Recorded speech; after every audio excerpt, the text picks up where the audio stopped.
Daniel chapter 8. In the 3rd year of King Belshazzar's reign, I, Daniel, had a vision after the one that had already appeared to me.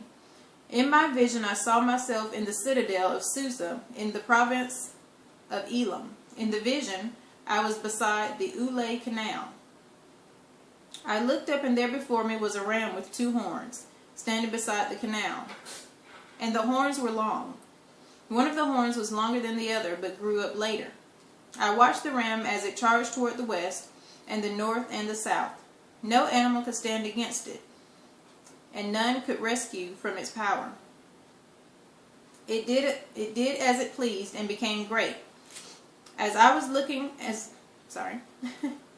thinking about this, suddenly a goat with a prominent horn between its eyes came from the west, crossing the whole earth without touching the ground. It came toward the 2-horned ram I had seen standing beside the canal, and charged at it in great rage. I saw it attack the ram furiously, striking the ram and shattering its 2 horns. The ram was powerless to stand against it. The goat knocked it to the ground and trampled on it, and none could rescue the ram from its power. The goat became very great, but at the height of its power, the large horn was broken off, and in its place 4 prominent horns grew up toward the 4 winds of heaven. Out of them came another horn, which started small but grew in power to the south and to the east, and toward the beautiful land. It grew until it reached the host of heavens, and it threw some of the starry host down to the earth and trampled on them. It set itself up to be as great as the commander of the army of the Lord. It took away the daily sacrifice from the Lord, and his sanctuary was thrown down. Because of rebellion, the Lord's people and the daily sacrifice were given over to it. It prospered in everything it did, and truth was thrown to the ground. Then I heard a holy one speaking, and another holy one said to him, "How long will it take for the vision to be fulfilled? The vision concerning the daily sacrifice, the rebellion that causes desolation, the surrender of the sanctuary, and the trampling underfoot of the Lord's people?" He said to me, "It will take 2,300 evenings and mornings." While I, Daniel, was watching the vision and trying to understand it, there before me stood one who looked like a man. And I heard a man's voice from the Ulai calling, "Gabriel, tell this man the meaning of the vision." As he came near the place where I was standing, I was terrified and fell prostrate. "Son of man," he said to me, "understand that the vision concerns the time of the end." While he was speaking to me, I was in a deep sleep with my face to the ground. Then he touched me and raised me to my feet. He said, "I am going to tell you what will happen later in the time of wrath, because the vision concerns the appointed time of the end. The 2-horned ram that you saw represents the kings of Media and Persia.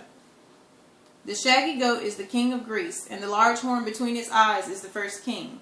The four horns that replace the one that was broken off represent 4 kingdoms that will emerge from his nation, but will not have the same power. In the latter part of their reign, when rebels have been completely wicked, a fierce-looking king, a master of intrigue, will arise. He will become very strong, but not by his own power. He will cause astounding devastation and will succeed in whatever he does. He will destroy those who are mighty, the holy people. He will cause deceit and prosper, and he will consider himself superior.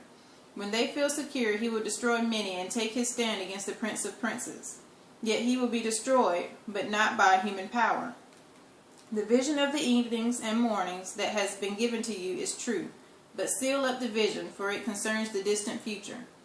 I, Daniel, was worn out. I lay exhausted for several days. Then I got up and went about the king's business.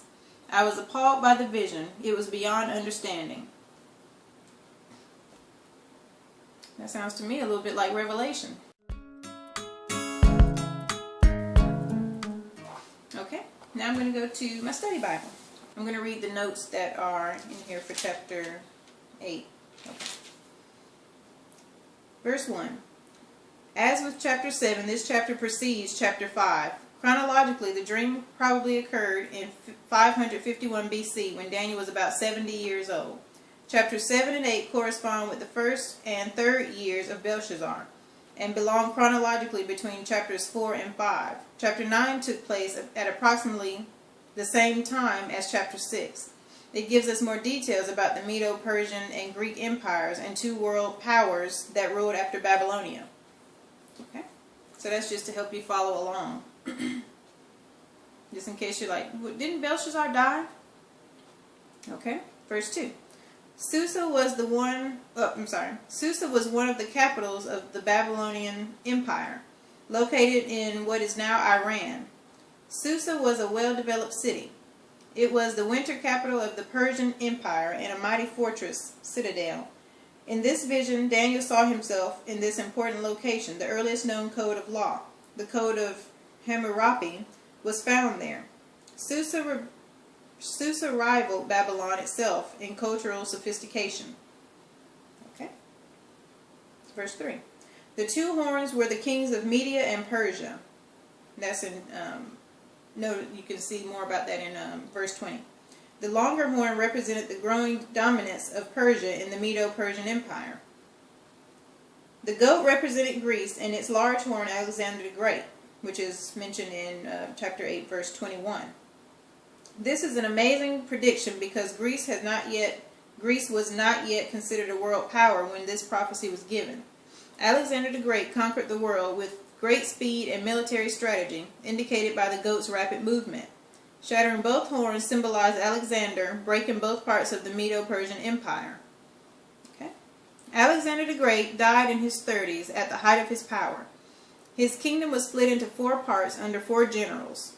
Ptolemy I of Egypt and Palestine. Seleucus of Babylonia and Syria. Lysimachus of Asia Minor. And Antipater of Macedon and Greece. Bear with me with pronouncing these names, y'all. Israel, the beautiful land, was attacked by Antiochus IV Epiphanes, the small horn, in the 2nd century BC. Okay. He was the 8th ruler of the Seleucid Empire, Babylonia and Syria. He overthrew Israel's high priest, looted the temple, and replaced worship of God with the Greek form of worship. A further fulfillment of his prophecy of a powerful horn will occur in the future with the coming of the Antichrist. You can read more about that in chapter 8, verse 17, 19, 23, chapter 11, verse 36, and 2 Thessalonians chapter 2, verse 4. The commander of the army of the Lord here refers to a heavenly authority, perhaps an angel or even God himself. The phrase evenings and mornings means evening and morning sacrifices and refers to the time from the desecration of the altar in the temple by Antiochus IV Epiphanes to the restoration of the temple worship under Judas Maccabeus in 165 BC. Gabriel is an angel, the heavenly messenger God used to explain Daniel's visions. He also announced the birth of John the Baptist in Luke chapter 1 verse 11 and the Messiah, Luke chapter 1 verse 26. The time of the end in this case refers to the whole period from the end of the exile until the second coming of Christ. Many of the events that would happen under Antiochus IV Epiphanes will be repeated on a broader scale. Okay. Many of the events that would happen under Antiochus IV Epiphanes will be repeated on a broader scale just before Christ's second coming. During these times, God deals with Israel in a radically different way, with divine discipline coming through Gentile nations. This period is sometimes referred to as the times of the Gentiles. You can read more about that in Luke chapter 21, verse 24. This Prince of Princes is God himself. No human power could defeat the king whom Daniel saw in his vision, but God would bring him down. Antiochus IV Epiphanes reportedly went insane and died in Persia in 164 BC. God's power and justice will prevail, so we should never give up our faith or lose hope, no matter how powerful God's enemies may seem. Excuse me just reading the notes straight out of the Bible, but I'm not sure about what this means. This is as far as I've been in Daniel. I really don't remember this from the past, so I'm kind of starting over, and this is as far as I've gotten, so I'm not sure myself. I don't want to confuse anybody, so I'm going to read exactly what I have in front of me, and I can look over this later and try to understand it myself. But so far, this is it's making sense. It's just this vision was what's going to happen in their future and what's going to happen in our future. You know, back then and here. It's funny how they both kind of tie in together. Well, it's interesting. But that's it for chapter 8. I will be reading chapter 9 soon and posting it soon. And I thank you again for listening and finding time.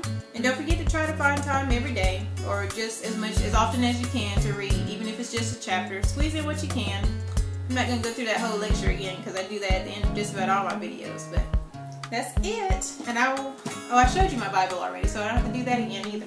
Thank you so much for listening. Don't forget to subscribe so you can get a notification of when I post the next video. And just hang in there and get your word in. Thank you